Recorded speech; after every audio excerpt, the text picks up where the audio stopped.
Irmãos, vamos lá ao texto da palavra de Deus. Eu quero usar um texto aqui que está em Mateus, capítulo de número 24, versículo de número 45 em diante. Eu quero usar ele para darmos início, o pontapé inicial na temática que eu quero estudar com os irmãos.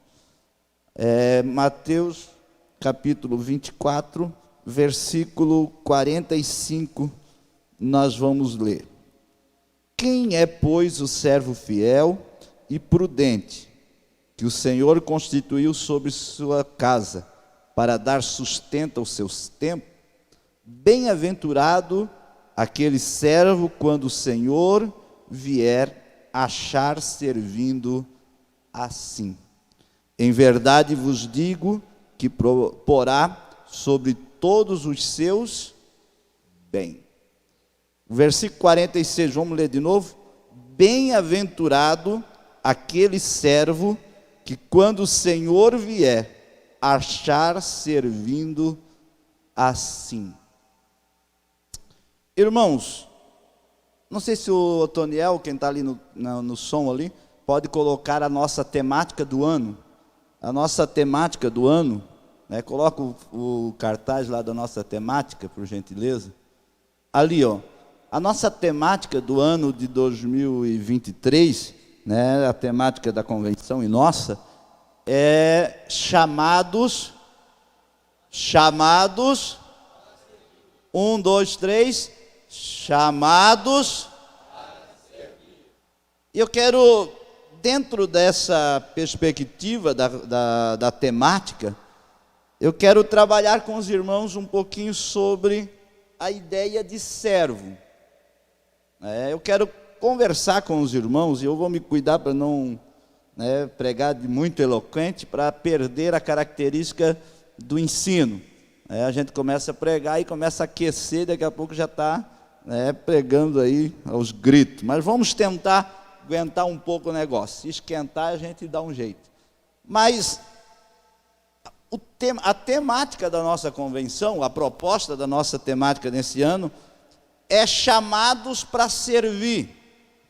E eu quero falar sobre as implicações de nós sermos um servo ou um escravo de Cristo. Pergunta para a pessoa que está ao teu lado, tenha coragem de perguntar para a pessoa que está ao teu lado: você é um escravo de Cristo? Pergunta para a pessoa que está ao teu lado: você é um escravo de Cristo? Porque não adianta a gente dizer que se nós formos, não adianta a gente ler a temática, citar a temática e dizer chamados para servir, se a gente não se considerar um escravo. Se a gente não se considerar e não entender que a gente é um escravo, um servo no sentido de escravo, a gente não vai servir. E quando a gente não serve os outros, a gente não serve o reino, a gente não serve nada. Então, para nós sermos chamados para servir, a gente precisa primeiro se considerar servo, se considerar escravo. E uma das grandes dificuldades nossa hoje, da modernidade, da geração moderna, é a gente entender a posição de escravo. Eu até coloquei aqui que hoje se fala muito em sucesso, saúde, prosperidade, riqueza, mas pouco se fala em se tornar escravos. A gente vê muita mensagem em como ficar rico, em como ficar próspero, em como alcançar sucesso, mas difícil ou poucas vezes a gente vê alguém chegar e dizer: eu vou vos ensinar a ser escravo. Porque ser escravo soa difícil aos nossos ouvidos.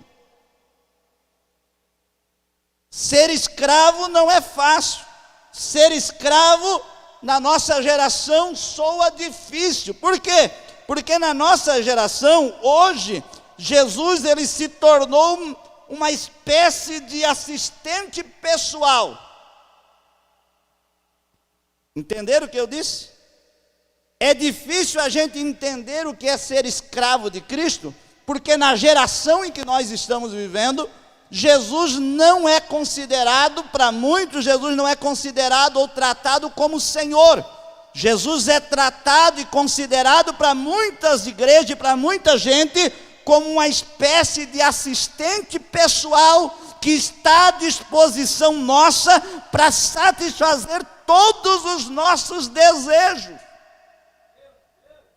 A gente vem na igreja e a gente olha para Jesus como um assistente pessoal que está disponível na igreja para nos assistir em todos os nossos desejos. E ai de Jesus se não satisfazer os nossos desejos. A gente volta para casa bicudo, a gente volta para casa choramingando, a gente diz que vai rasgar a Bíblia, a gente diz que não dá para servir a Deus, porque Jesus não satisfez os nossos desejos. E a gente esquece que Jesus nunca foi assistente pessoal de nenhum. Jesus foi Senhor, e como Senhor é nós que temos que saber o que Ele quer, não é Ele que tem que saber o que eu quero nesta noite.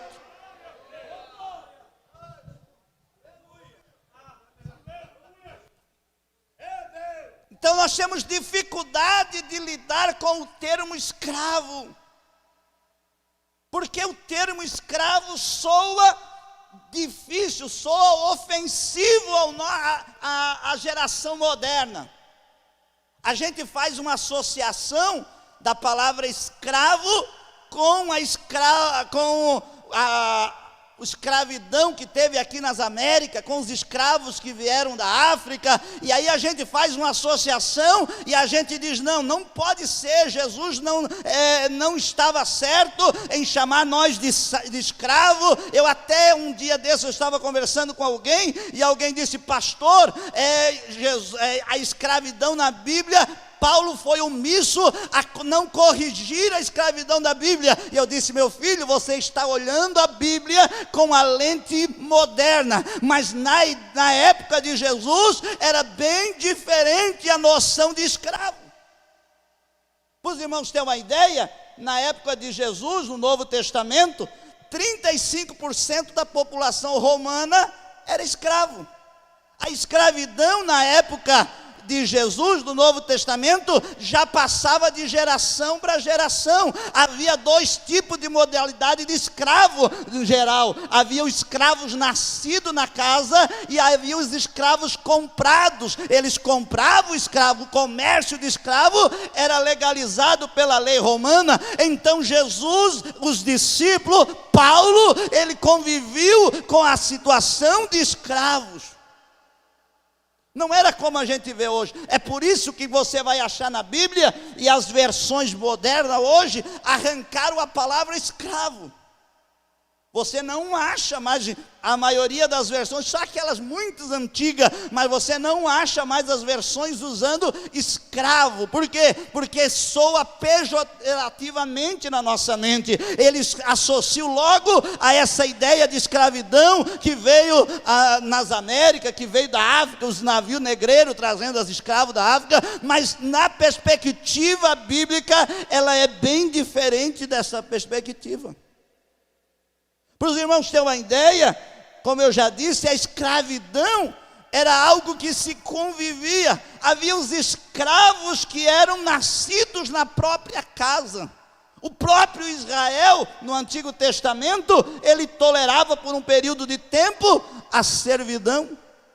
Então a gente precisa entender o que Jesus queria dizer quando ele faz esta comparação. Por quê? Porque a palavra grega para escravo ou para servo, né, que a gente usa na Bíblia, a palavra grega para servo é doulos.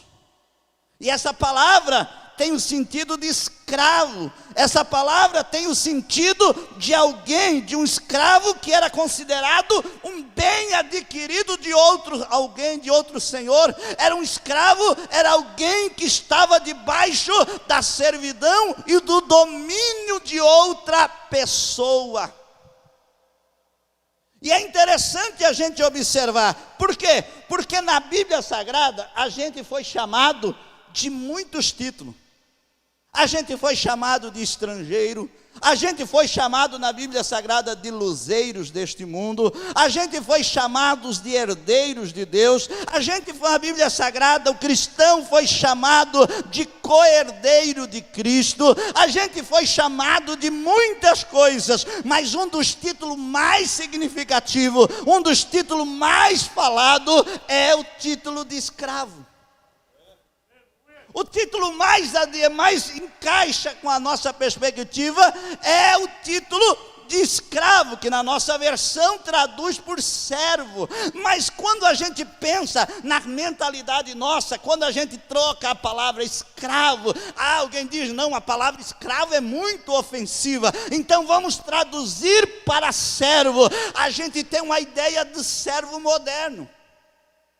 O que é a ideia de servo moderno? É quase um dono de si, que escolhe o patrão, que escolhe aonde quer trabalhar, que tem direitos pessoais, que tem direito a escolher. Se ele vai trabalhar em um determinado lugar, ele não gosta, ele troca de patrão. Isso é a ideia moderna de servo, mas não é a ideia da Bíblia, porque a ideia da Bíblia de servo ou de escravo na Bíblia Sagrada, ela é muito mais profunda do que sempre alguém ter direito de escolha, porque o servo, biblicamente falando, ele não tinha direito de escolha, ele era propriedade de alguém, alguém tinha o direito sobre ele, governava ele, direcionava ele, dirigia ele, tinha algumas características, e é isso que a gente perdeu, a noção do que é ser escravo, do que é ser servo na forma legítima de ser, e para nós servir, e para nós ser chamado para servir, a gente precisa resgatar de volta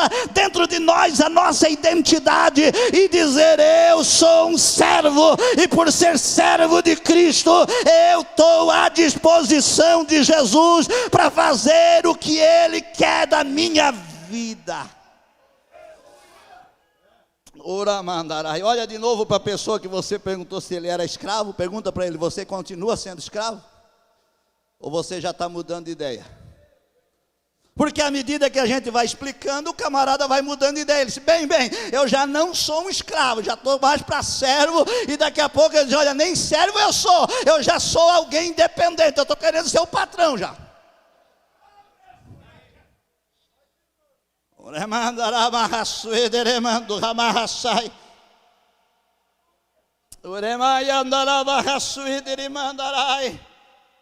Quando a gente começa a olhar dentro da visão, da cultura do primeiro século, que é a cultura bíblica, a gente vai notar que a escravidão, ela vai servir como um retrato para o nosso relacionamento entre o crente e Jesus. Se a gente observar e a gente for estudar ao pé da letra a figura de escravo na Bíblia Sagrada, ela vai nortear a vida cristã nossa. É a partir da ideia de escravo e senhor, senhor e escravo, que a gente vai ser norteado para viver a vida cristã aqui na prática. Porque Jesus é chamado de Senhor e nós somos chamados de servo. Então é o relacionamento entre servos e Senhor, Senhor e servo, que vai nortear o nosso relacionamento entre eu e Deus e eu, entre eu e Jesus e eu. Se eu não entender a minha função de servo, jamais vou me submeter a Jesus como Senhor. Se eu não entender a figura de servo e senhor, senhor e servo, jamais eu vou me entregar por completo e ser dominado, regido, controlado, administrado por Jesus sendo o meu Senhor. É por isso que a gente fala muito, mas vive pouco. A gente sabe muito, mas pratica pouco. Sabe por quê? Porque a gente não impregnou na nossa vida a ideia de servo no sentido de escravo. Alguém que está debaixo de um domínio, alguém que está debaixo de um controle, alguém que está servindo ao outro. A sua vontade foi tirada e ele não mais anda pela sua própria vontade, mas ele anda pela vontade do seu Senhor. No Novo Testamento, como eu disse, no Novo Testamento, a figura de escravo no Novo Testamento, ela explica muito a vida cristã. Ou seja, a vida cristã nossa, ela é norteada pela figura do servo e senhor, do senhor e servo. Quer ver um negócio interessante na Bíblia? A gente vai ver Paulo, a gente vai ver Tiago, a gente vai ver Pedro, a gente vai ver Judas, a gente vai ver João. Todos esses que eu falei, Paulo, Tiago, Pedro, Judas, João, todos esses eram lideranças na igreja, tinham cargo de eminência na igreja, tinham cargos elevados na igreja, tinham um status grande diante da igreja, mas apesar da sua posição elevada, todos eles se gloriavam em ser conhecido como servo. Se você abrir a Bíblia em Romanos 1:1, Paulo vai dizer, Paulo, escravo de Jesus. Se você abrir a Bíblia em Tiago, você capítulo 1, versículo 1, você vai ver Tiago dizendo, Tiago, escravo de Jesus. Se você abrir a Bíblia em Judas, versículo 1, você vai vendo Judas dizendo, Judas, escravo de Jesus. Se você abrir a Bíblia em Apocalipse, capítulo 1, versículo 1, você vai ver João se apresentando dizendo, João, escravo de Jesus. Apesar dos cargos que eles exerciam aqui na terra de influência, eles mesmos se consideravam escravos.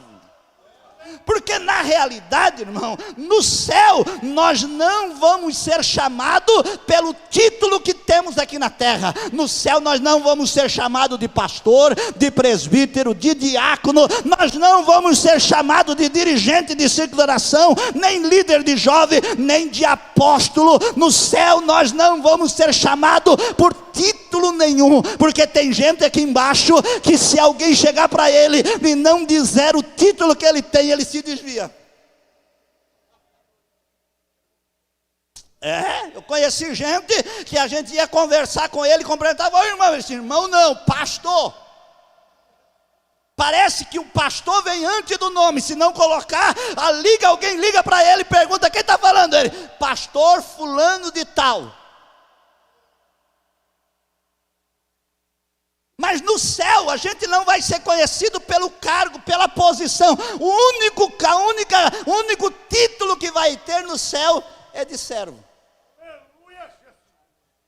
Na parábola que Jesus contou no capítulo 26, versículo de número 21, falando da entrega dos galardão, capítulo 30, capítulo 25, versículo 21, quando ele vai fazer vai fazer o acerto ali dos talentos, o Senhor olha para o servo e diz, bom está, pastor fulano.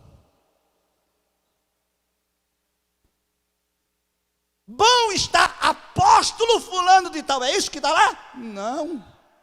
É tanto cargo hoje que a gente já não sabe mais nem do que chamar. Tem uns que já deram o cargo, descobriram um cargo novo aí chamado Jeová Júnior. Porque já agora apóstolo já não dá mais. Tem muita gente, aí tem que ser exclusivo, daí acharam agora Jeová Júnior. É o filho queridinho de Deus. Mas quando ele chega para a prestação de conta lá, ele diz, bom está servo, bom e fiel. Porque no céu nós não somos conhecidos pela posição, no céu nós somos conhecidos pela forma que nós servimos a Deus. Agora, será que no céu nós somos conhecidos como servo bom ou servo mau? Porque no acerto de conta, um era bom, mas daqui a pouco o outro ele disse, servo mau. Então nós precisamos cuidar, porque nós somos conhecidos no céu como servo. E pasme o Senhor, não queira se desviar para não ir para lá por causa disso. Mas abra a sua Bíblia, coloca para mim lá, Apocalipse capítulo de número 22, versículo de número 3. Além de nós sermos conhecidos no céu como servo, nós seremos servo para toda a eternidade no céu. Apocalipse capítulo de número 22, versículo 3, por gentileza, coloca para lá. Isso é interessante quando a gente pensa, Apocalipse 22 e 3. Aleluia. No céu nós vamos servir como escravo, como servo, no sentido da palavra, para toda a eternidade. Olha ali, e ali nunca mais haverá maldição contra alguém, e nela estará o trono de Deus e do Cordeiro, e seus servos os servirão. A palavra servo ali é doulos, e a palavra doulos ali é escravo que está sujeito à autoridade do seu Senhor. Irmãos, no céu a gente não vai fazer o que queremos, no céu a gente não vai viver uma vida livre, no céu a gente vai estar debaixo da cerviz, debaixo do estado de ser servo do nosso Senhor, e serviremos gratificantemente a Ele, voluntariamente a Ele, para o resto da eternidade. Então nós precisamos entender a finalidade que Deus nos dá de nós sermos servos. É interessante, porque o Evangelho nos leva a assumir o compromisso voluntário de nos tornarmos escravos de Cristo. É o Evangelho, é as boas novas do Evangelho que nos leva a nós assumirmos o compromisso voluntário de nos tornarmos servos de Cristo. Sabe o que eu acho lindo? É que na ideia bíblica e na visão da igreja de Cristo, do reino de Deus, não existe servo obrigado. Porque na ideia bíblica, a ideia de servo ou de escravo de Cristo passa pelo voluntariado. O Evangelho nos convida a assumirmos o compromisso voluntário. Você não está aqui porque não tinha direito, outro de escolha para estar. Não, pastor, eu só estou crente, servindo a Deus, porque não tenho escolha. Quando eu puder, eu vou me desviar. Não. Se essa é a ideia, você já está desviado. Porque não existe servo obrigatório no reino de Deus. A serviço é voluntário. Tem uma modalidade de servo no Antigo Testamento que é chamado servo da orelha furada. Êxodo 21:6. O que era o servo da orelha furada? Era quando um judeu, alguém que estava com a dívida, ele ficava de servo do seu senhor, e ele passava um longo período naquela servidão, trabalhando, e quando vinha de 50 em 50 anos, vinha o jubileu, e quando chegava o jubileu, os judeus tinham que liberar todos os servos, não podia mais ter serviço naquele ano, e aí, quando ele ia para ser liberto, tinha um problema, porque se ele entrou na servidão sozinho, e ele casou no período de escravidão, de servidão, ele não poderia sair com tudo aquilo que ele adquiriu lá dentro. Ele passou 10 anos, 20 anos servindo, e lá ele casou, teve filho, ele saía sozinho da escravidão, e os filhos, a mulher, e ficaria como escrava, e aí ele tinha um patrão que era muito bom, ele era pobre, não tinha condições de sobreviver como uma pessoa livre lá fora, ele vivia bem ali, apesar de ser escravo, apesar de estar debaixo de um jugo, mas ele servia bem aquela pessoa ali cuidava bem. Ele dizia para aquela pessoa: eu quero continuar sendo servo. E aí aquela pessoa diz: olha, você tem a liberdade de sair de ser servo, você pode ser livre. Ele disse: não, mas eu quero continuar, está muito bom aqui, eu quero continuar debaixo da tua serviço. Ele disse: então vamos, você tem que ir lá na soleira da porta, e com uma sovela você vai encostar a orelha no umbral da porta, e vai furar a orelha, para que todo mundo que vê você na rua e vê com a orelha furada, vai dizer: este homem é um servo voluntário de alguém. Eu e você, na perspectiva bíblica neotestamentária, nós somos esse servo da orelha furada. Jesus nos convidou para estar no seu reino, para estar debaixo da sua serviço, mas Ele não obriga nós a ficar. E quando a gente diz: eu quero ficar, Ele diz: então fura a orelha, para alguém saber que você já foi comprado, você já foi adquirido, e você tem um dono voluntário da sua vida. Eu estou aqui não porque eu sou obrigado, eu sirvo a Jesus não porque eu sou obrigado, eu venho na igreja não porque eu sou obrigado, porque o meu Senhor, o meu Rei, o meu Salvador, Ele é melhor. Não tem outro lugar nesta terra, não tem outro Senhor que eu quero estar debaixo da cerviz.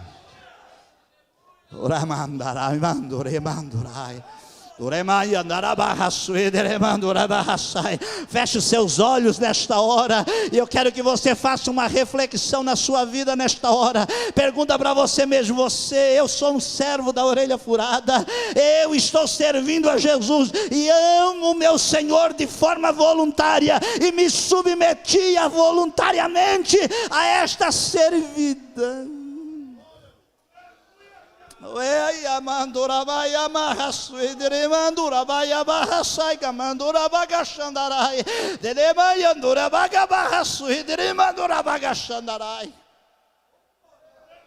Agora, até agora eu só dei uma introdução no assunto para a gente entender o que é ser um servo.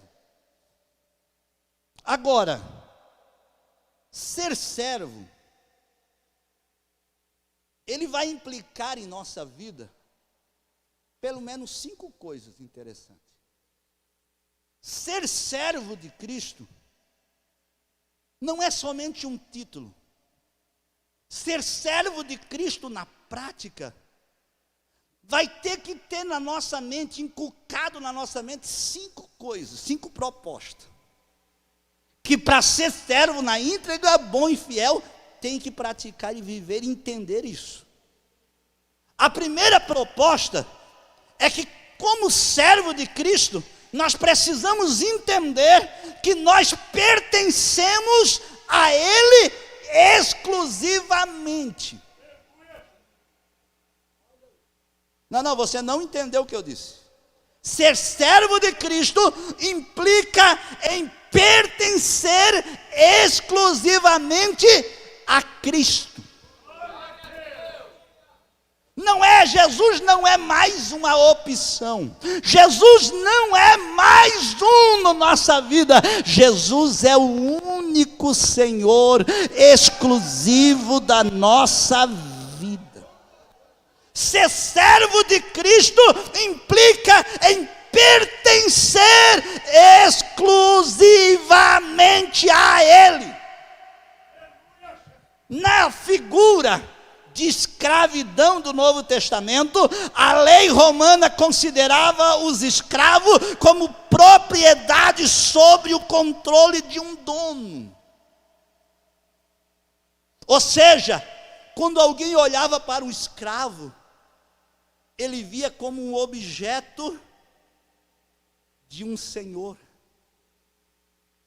Ele via como alguém que estava debaixo de um controle.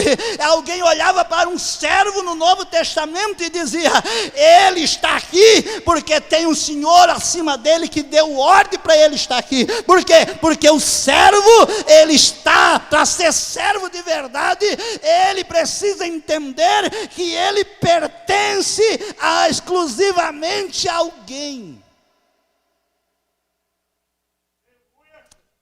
Você entende isso? Você entende isso?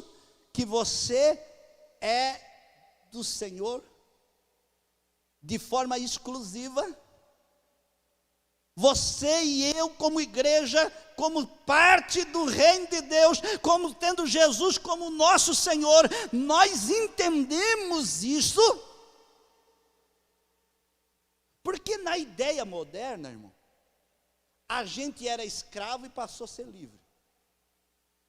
Não é isso, pastor Sila, que a linguagem moderna prega hoje? Não! Você era escravo do diabo, você era escravo de Satanás. Jesus foi lá, te comprou, te resgatou, pagou o preço por você e agora você é livre. E aí nessa ideia de liberdade, você não presta mais obediência a mais ninguém. Vai aonde você quer, faz o que você quer, ninguém tem direito para você, a gente até é petulante, ninguém manda no meu nariz, eu faço o que eu quero, a minha vida é eu que mando. Quem diz?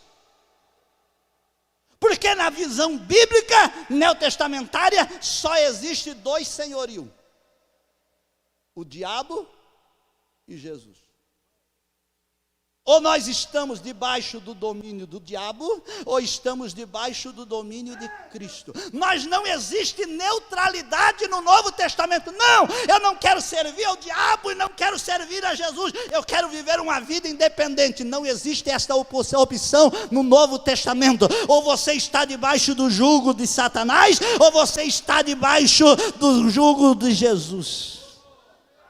Não existe meio termo, pastor, não existe não. Coloca para mim lá, meu filho, coloca lá, Romanos capítulo de número 6, versículo 17 e o versículo 18, coloca para mim lá por gentileza, rapidinho, acenda essa luz que eu quero ver o teu rosto aí dentro, coloca para mim lá por gentileza, Romanos capítulo 6, versículo 17, diz assim, mas graças a Deus que tendo sido servo ou escravo tendo sido escravo do pecado, obedecestes de coração a forma de doutrina que fostes entregue. Ou seja, isso aqui é a conversão. Agora o versículo 18 completa. E libertos do pecado, fosse feito. Peraí, nós não tinha ideia que era livre. Mas ali diz assim, tu era escravo do diabo, escravo do pecado, fosse feito agora servo da justiça. Sabe o que aconteceu no mundo espiritual? Você vivia debaixo do domínio e do jugo de Satanás. Um patrão ruim, um senhor malvado. Pensa numa coisa ruim, é o diabo. Só quem foi escravo do diabo lá no profundo sabe o que ele fazia. Porque quando a gente vai estudar, não vai dar tempo de eu mexer nesse assunto, mas quando a gente vai estudar do senhorio na Bíblia, a gente vai ver que a vida do servo dependia, e nós vamos tocar um pouquinho nisso aí, a vida do servo dependia exclusivamente da característica do seu senhor. Se ele estava debaixo do jugo de um senhor ruim, mau caráter, espancador, a vida daquele servo era terrível. Mas se ele estivesse debaixo do jugo de um Senhor bondoso, amoroso, carinhoso, compreensível, a vida dele estaria boa. Nós estávamos nas mãos de Satanás, um jugo terrível, maligno, maldito, era escravidão, e além de nos escravizar, nos oprime, nos amargura, nos chicoteia, nos bate, nos machuca, mas o Senhor olhou para nós e foi lá e nos resgatou, pagou o preço, comprou nós, resgatou e nos transportou, tirou do reino do pecado, do servidão do pecado, e nos levou para sermos servos da justiça. E o apóstolo Paulo vai dizer em 1 Coríntios capítulo de número 9, 1 Coríntios capítulo de número 6, versículo de número 20, que esse preço de resgate foi muito alto. Não foi barato. E aí o apóstolo Pedro, em 1 Pedro capítulo 1, versículo de número 18, versículo de número 19, vai dizer que esse preço alto não foi pago com prata nem com ouro, que nós fomos resgatados da nossa velha maneira de viver, que por tradições nós recebemos dos nossos pais. Não, senhores, ele vai dizer no versículo de 19, que foi através do sangue de Jesus, do Cordeiro Imaculado. Então o preço de resgate foi grande. Mas não pense que Jesus nos resgatou para a gente viver sem Senhor. Não, Ele nos resgatou, pagou o preço e nos resgatou e nos tirou do reino das trevas e nos transportou para o reino.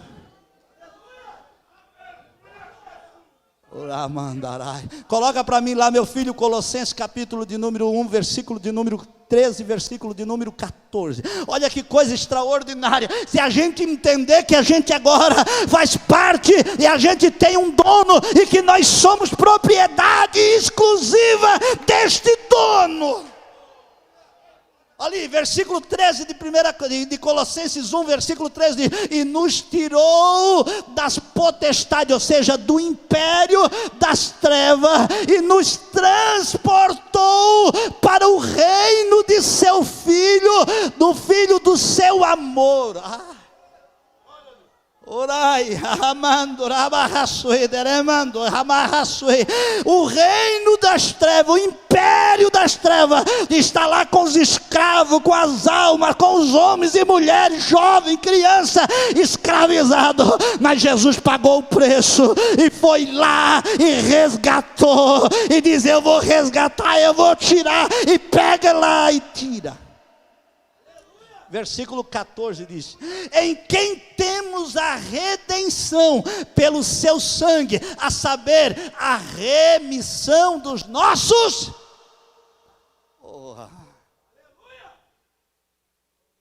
Então a primeira coisa que a gente precisa ter implícita na nossa mente, como da gente ser escravo de Cristo, é que a gente precisa entender que a gente não é livre coisa nenhuma. Não é essa liberdade que você pensa. Não é essa liberdade que você pensa que você manda no seu nariz e faz o que você quer. E que você não precisa prestar conta nem para Deus nem para o diabo. Não, você foi arrancado das mãos de Satanás. Mas você foi para um servir de justiça. Você faz parte agora do reino das luzes. Você está debaixo de um jugo, e esse jugo é suave e é leve. Jesus disse: vinde a mim todos que estáis cansados e oprimidos e sobrecarregados, e eu vos aliviarei. Tomai sobre vós o meu jugo. Ali é serviço. Ele diz: vem para cá, porque agora você vai estar debaixo da minha serviço. Você não vai andar como você quer, você vai andar como eu quero. Você vai andar debaixo da minha serviço. Mas fica tranquilo, se lá você tinha um jugo pesado que te oprimia, você foi transportado para um reino novo. E nesse reino novo você tem um Senhor bom, tem um Senhor bondoso, compassivo, misericordioso. Mas você é servo dele.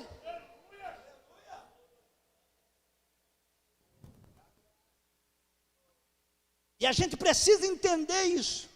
Por quê? Porque muitas vezes a gente não serve, porque a gente acha que é a gente que escolhe. Não, eu escolhi não servir. Eu escolhi ser membro de banco. Eu vou na igreja, mas ninguém manda no meu nariz. Eu não quero nem te mandar, mas quem manda é Jesus. Não, eu vou na igreja, mas não é o pastor que manda em mim. Nem quero te mandar. Porque já tem um Senhor que te manda e já é o suficiente. Um dia quando eu assumi a igreja do Conde Vila Verde, eu tinha 25 para 26 anos. Eu assumi a igreja novinho, pastor Ciro. Tinha um presbítero lá, velhos, obreiros velhos lá. Nem era presbítero, era diácono. Ele foi num outro presbítero e disse: esse molequinho aí, eu não vou servir a ele. Não vou obedecer ele, não vou servir um moleque desse. Estou tantos anos na igreja aqui, vou servir uma criança, um moleque desse. Aí o irmãozinho lá, que era presbítero, veio falar comigo. Falou para mim assim: pastor, eu nem era pastor, era presbítero. Pastor, o fulano de tal disse que não vai te obedecer. O que o senhor vai fazer com ele? Eu disse: nada. Já que tu trouxe o recado, leva de volta o recado. Diga para ele que eu não vim aqui para mandar nele. Se ele obedecer a Jesus, já está de bom tamanho. Porque eu só vou ensinar o que Jesus mandou. Então, se ele obedecer a Jesus, está de bom tamanho. Não precisa me obedecer, porque eu não vou mandar nele, não sou dono dele. Agora, ele precisa entender que tem um dono, e esse dono é Jesus. Se ele obedecer a Jesus, já está de bom tamanho. Não é o pastor que manda em você, não é o pastor da igreja que domina você. Você não precisa ter medo do pastor da igreja, precisa ter respeito, reverência, tá? Mas medo não, porque não é o pastor que vai governar você. Não foi o pastor que te comprou, foi Jesus. O pastor é só um representante que está para pegar a palavra de Deus. Se você não consegue respeitar aquilo que o pastor ensina na palavra, muito menos vai respeitar a Jesus que você não está vendo. Jesus não está aqui, não está vendo, e você não vai obedecer ele coisa nenhuma. Mas quando você entende, e quando eu entendo o meu estado de servo, e que sou propriedade exclusiva de Jesus, e que é ele que manda na minha vida, pode ser uma criança que vem ler aqui a Bíblia e diz: olha, a Bíblia está dizendo que é para fazer isso, e se foi Jesus que disse, a gente diz: vou obedecer. Porque não é a criança que está ensinando, não está mandando, é Jesus que está falando, é o nosso Senhor. Precisamos entender que nós, como servos de Cristo, somos propriedade exclusiva dEle. Ora mandarai, Puremandora mandarai. Paulo, escrevendo em Tito, capítulo de número 2, versículo de número 14, ele vai dizer que Jesus nos comprou e nos fez propriedade sua, exclusivo seu, povo separado, exclusivo de boas obras. Ei, você não é mais um no meio da multidão, você faz parte dos escolhidos, do povo de Deus que foi comprado. Você tem um dono, você não é de qualquer um, o teu dono é bom, é Senhor, é Salvador, é governador, é Rei de todo o universo. Então você está debaixo de uma cerviz boa. Oramandarai. Ser escravo de Cristo, em segundo lugar, implica, além de nós compreender que nós que nós pertencemos exclusivamente a Ele, nós precisamos entender que, sendo escravo de Cristo, a gente precisa se submeter completamente a Ele. Porque uma coisa é a gente entender que a gente pertence a Ele. Outra coisa a gente precisa entender que, além de pertencer, de ter um dono, a gente é submisso a Ele. Em tudo. E aqui que o bicho pega. Porque até a gente diz que é servo de Cristo, mas não faz nada que Ele manda. Mateus capítulo de número 6, coloca para mim lá, versículo 24. Olha o que diz Mateus 6, 24. Ninguém pode servir a dois senhores, porque há de odiar a um e amar o outro, e há de dedicar-se a um e desprezará o outro. Não tem como prestar obediência a dois. Ser escravo de Cristo é prestar obediência irrestrita, exclusiva a Cristo. Mas vamos mais um pouquinho. Coloca para mim lá, meu filho. Coloca para mim lá ainda. Coloca para mim lá. Lucas capítulo 6, versículo 46. 6 e o 46. Por que me chamais Senhor, Senhor, se não fazeis o que eu vos digo? A palavra Senhor ali no grego é Kyrios, é isso? Kyrios, né? É Kyrios.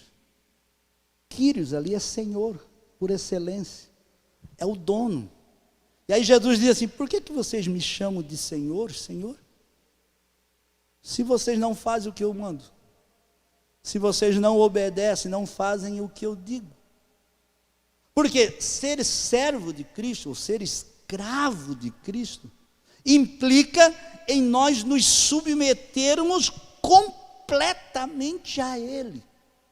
É interessante porque na ideia de escravidão do Novo Testamento, o escravo implicava em estar disposto a obedecer ao seu senhor no que fosse necessário. O único dever de um escravo era realizar o desejo do seu senhor. Ser um escravo não é uma coisa muito complicada, porque o escravo precisava ter em mente duas coisas. Primeiro, a primeira coisa que um escravo precisava ter em mente: obediência. Ele precisava entender: eu sou escravo e eu preciso ser obediência. A segunda coisa que o escravo precisava ter em mente, que além dele ser obediente, ele precisaria fazer de tudo para agradar o seu senhor. Então ele tinha que ter obediência e devoção. O escravo, ele não tinha complicação, ele não sofria de estresse, ele não tinha problema como nós temos. Por quê? Porque na ideia do escravo de servir, ele só tinha duas coisas em mente: obediência e dedicação. ele tinha que obedecer às leis nas íntegras, às ordens do seu patrão, e dedicar-se ao seu patrão o máximo possível. Porque você vai ver na Bíblia Sagrada, que tudo vai na nossa vida de servilência a Jesus, a Cristo, a Deus, vai passar por esses dois viés: obediência e dedicação. Quando o servo, esse texto que eu li aqui de Mateus 24, eu li só a parte do servo bom, mas tem a parte do servo mau. E a parte do servo mau, ele diz assim: bem, o meu Senhor não está aqui, vai demorar para vir, eu vou me dedicar a fazer as coisas dele, é nada, eu vou fazer a minha vontade, vou comer, vou beber, vou bater, vou espancar, vou desprezar os meus outros liderados que estão debaixo de mim, vou fazer o que eu bem entendo da vida, vou me dedicar nada a esse Senhor que foi embora, está para onde, sei lá o que ele está fazendo, eu vou fazer a minha vontade, do que eu quero. E aí Jesus vai dizer, e aí o seu Senhor vai aparecer uma hora em que ele não, e aí vai pegar ele e vai julgar ele pela sua dedicação, e vai dizer: mau servo, vai ser lançado nas trevas exteriores. Porque se um servo fosse bom, e ele obedecesse e se dedicasse, ele receberia galardão e recompensa. Mas se um servo não entendesse o seu papel de obediência e de dedicação, ele não iria alcançar benevolência diante do seu Senhor. Então nós, como servos de Cristo, precisamos, em primeiro lugar, entender que nós somos propriedade de Cristo. Isso já ficou declarado. Mas em segundo lugar, nós precisamos entender que a partir que a gente se declara servo, a nossa vontade deve ser encolhida, retirada, num bom sentido, e nós devemos nos submeter à vontade de Cristo, porque Ele é o Senhor da nossa vida. É por isso que Jesus vai nos ensinar, é por isso que Jesus vai nos falar em Lucas capítulo 9, versículo 23, que Jesus vai dizer assim: se alguém quiser vir após mim, a primeira coisa que tem que fazer, qual é? Negar a si mesmo. Por quê? Porque seguir a Cristo como Senhor implica em nós abrir mão da nossa autonomia para nos submeter à obediência de Jesus, que é o nosso Senhor. Então ele está dizendo: se você quiser vir, não é obrigado, mas se você quiser vir após mim, negue a si, ou seja, abra mão da tua autonomia para viver debaixo da minha obediência. E aí que está o problema. É aí que está a dificuldade para muitos jovens. Eu não vou me submeter, eu quero ir para a balada. Aí à noite vem para cá e no outro dia vai para a balada. Aí acha que só vir na igreja já está bom, mas daí à noite, depois que sai daqui, vai para a balada, enche a cara e passa a noite inteira dançando.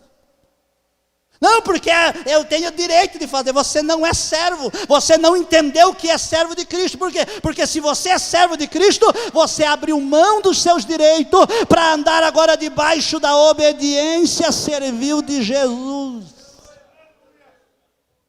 E Jesus vai dizer assim: se alguém quiser vir após mim, negue a si mesmo, ou seja, abra mão da sua autonomia. Coloca para mim lá Gálatas capítulo 2, versículo 20. Porque abrir mão da nossa autonomia não é fácil. É você querer uma coisa, mas você não fazer mais, porque agora você tem um Senhor que tem outro propósito para a sua vida. Abrir mão da nossa autonomia para obedecer o Cristo na sua íntegra não é fácil, sabe por quê? Porque muitas vezes a vontade de Cristo, o mandamento de Cristo vai chocar-se com os nossos direitos.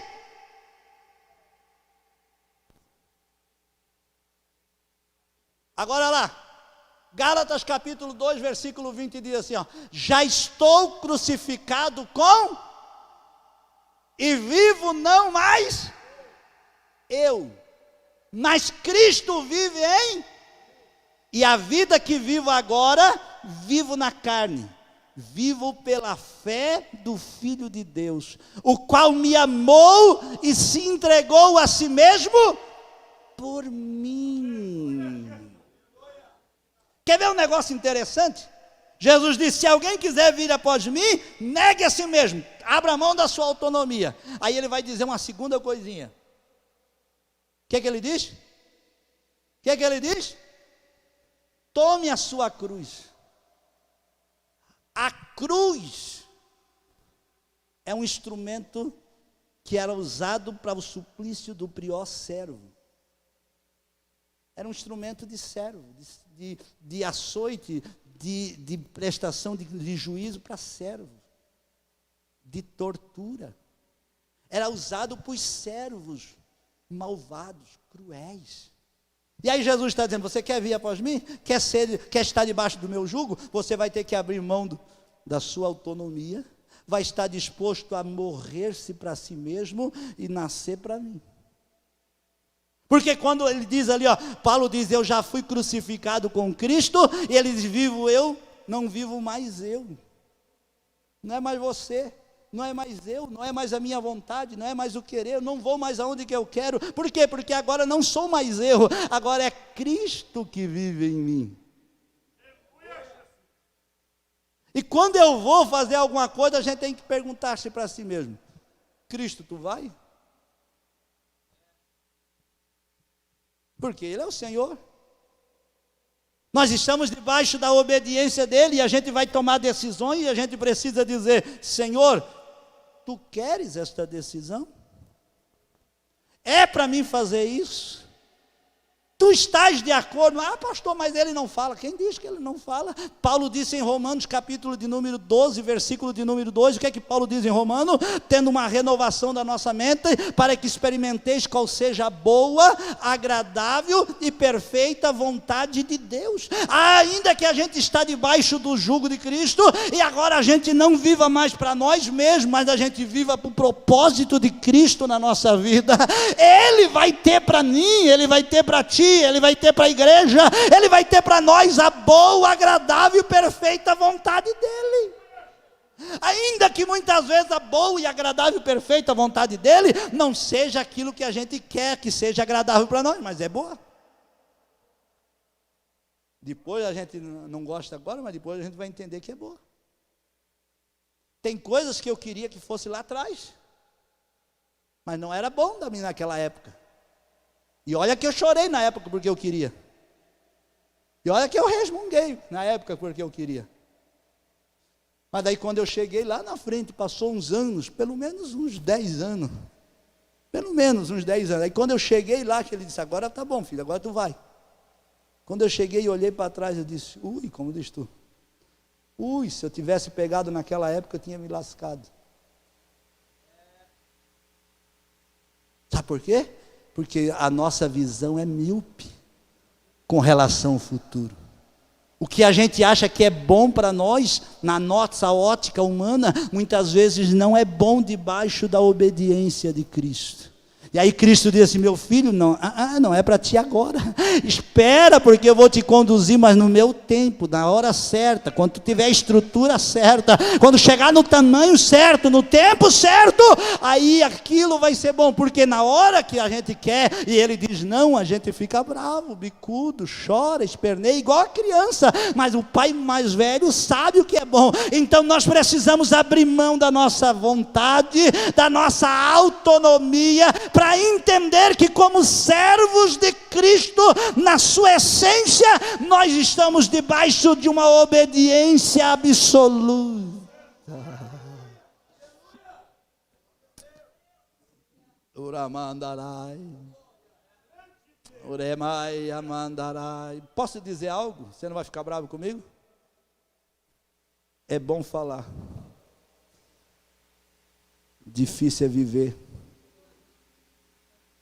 Difícil é praticar. De vez em quando a gente leva uns puxãozinhos de orelha, porque quando o servo era desobediente, o patrão corrigia.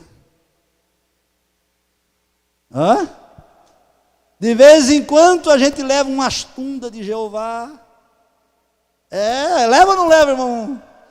Leva, por quê? Porque a gente é um servo desobediente. Jesus diz, meu filho, eu te quero aqui. Quando ele vira o olho e volta, a gente já não está mais. E ele diz, onde é que está o Adriano? O Adriano já está lá do outro lado. E ele vai lá, pega pela orelhinha e vem cá. Tu não é meu, tu não disse que é meu servo, tu não disse que me obedece, tu não disse que é meu servo e que está servindo a eu, então vem cá. Tu não disse que ia me obedecer, então vem cá, Adriano, eu quero tu aqui. Mas Jesus, eu não quero ficar aqui, mas é aqui que eu te quero. Eu vou te aguentar aqui até o tempo que eu quiser, porque na hora certa eu vou te louvar lá, eu vou te colocar lá. E a gente não entende, esperneia, balança a perna para cá, chora para lá, mas ele diz, é ali, fica ali. Muraman Yaramaiandurimandu Havahasai que diremandará.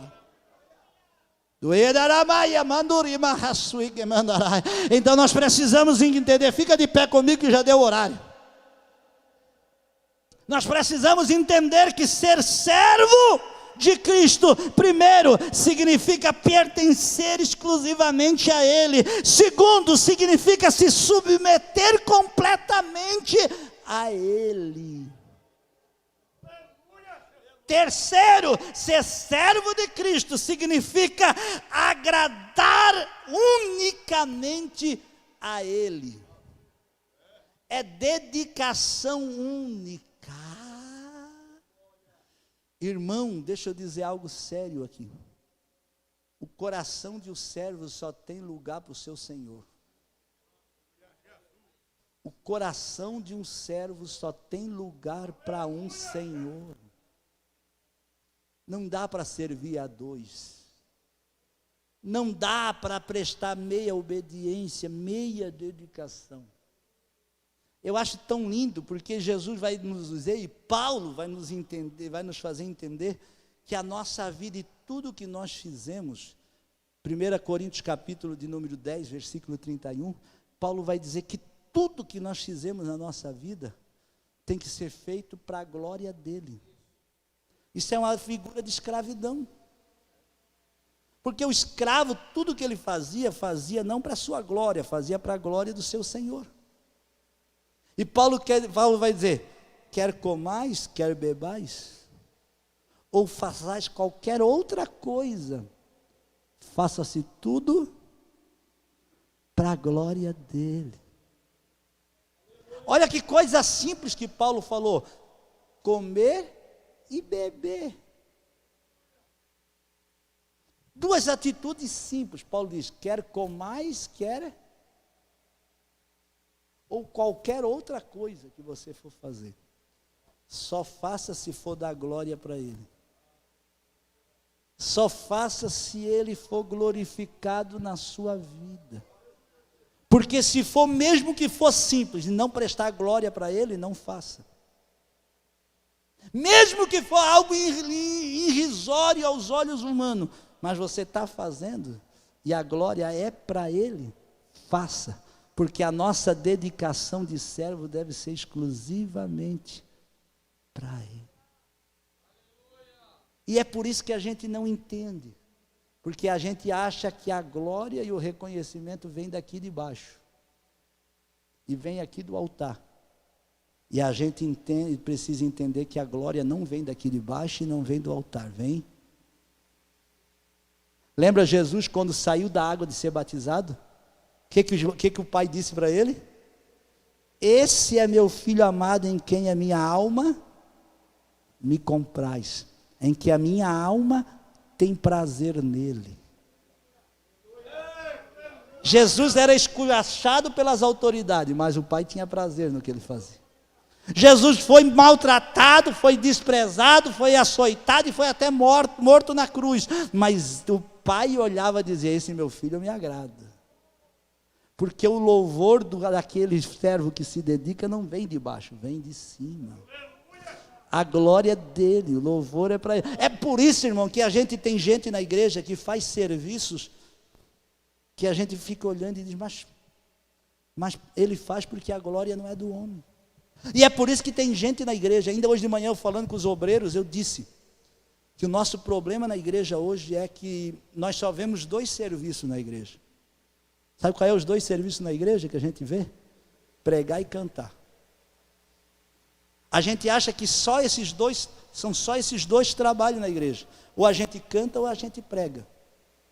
Aí a gente olha que é as duas classes melhor que tem na igreja, é cantar e pregar. Então todo mundo quer ser cantor e pregador. E esquece que servir na igreja vai muito além do que isso.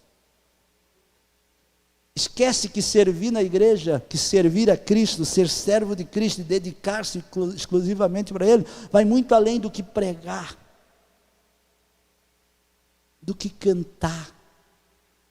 Eu contei a história de um irmãozinho que eu tinha lá no Monte Alegre, já vou orar, chamado irmão João. E já foram embora do Monte Alegre, um senhor de idade. E na época eu coloquei um bebedor na igreja. Um bebedor na igreja eu coloquei, e nós pegava na época a bica d'água, lá tinha uma água muito boa, e os irmãos, pastor, não precisa comprar água, vamos pegar água na bica. Mas ninguém pegava água na bica, e quem tinha que pegar era eu, e era aquela luta. Ninguém queria buscar água na bica, a bica era boa, mas ninguém queria ir buscar, era eu que tinha que pegar água da bica.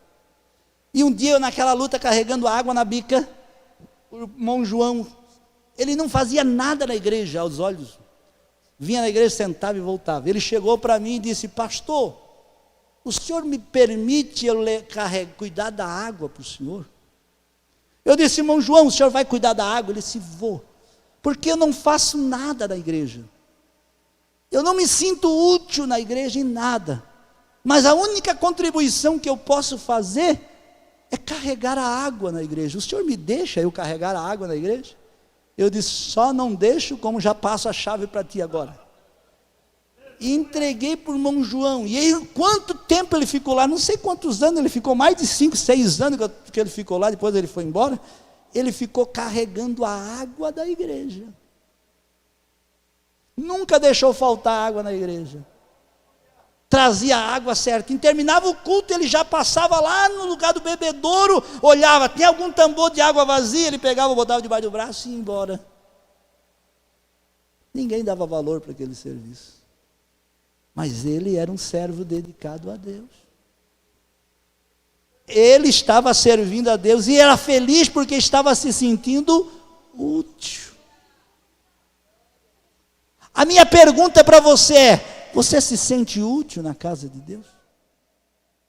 Pastor, eu não me sinto útil na casa de Deus. Então procure alguma coisa para você se sentir útil e dedicar-se a Deus. Não precisa, pastor, eu não sei pregar. Eu não estou dizendo que você precisa pregar. Eu estou dizendo que você precisa fazer alguma coisa no reino que você se sinta útil.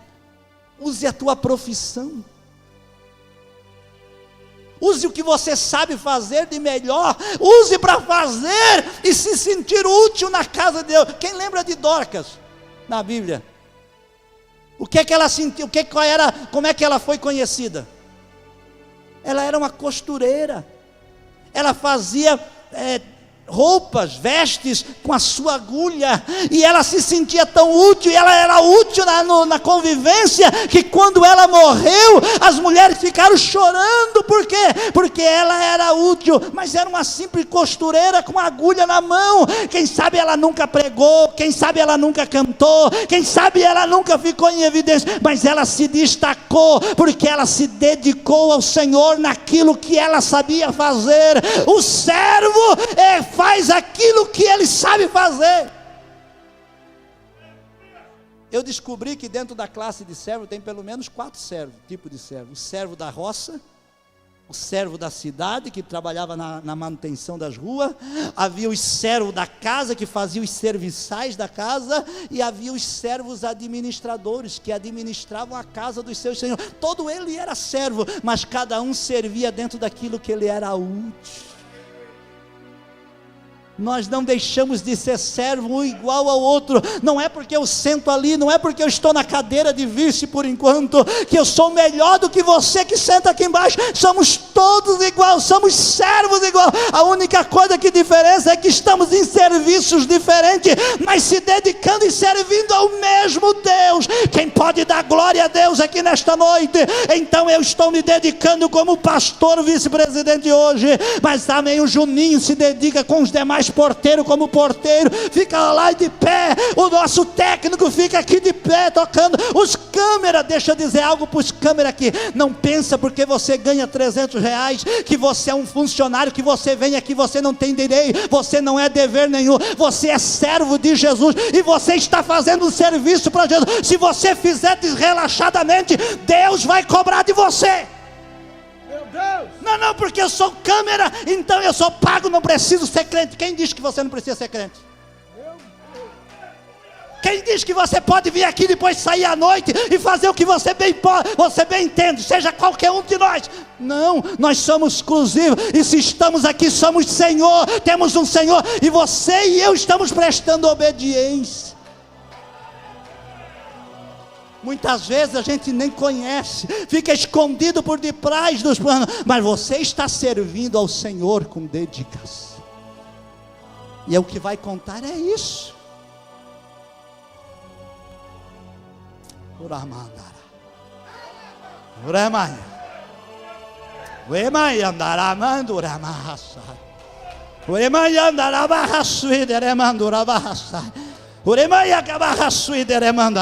Ah, pastor, eu trabalho no reino, mas não faço parte do reino.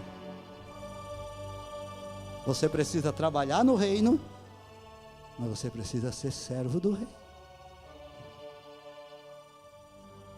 Não existe meio termo.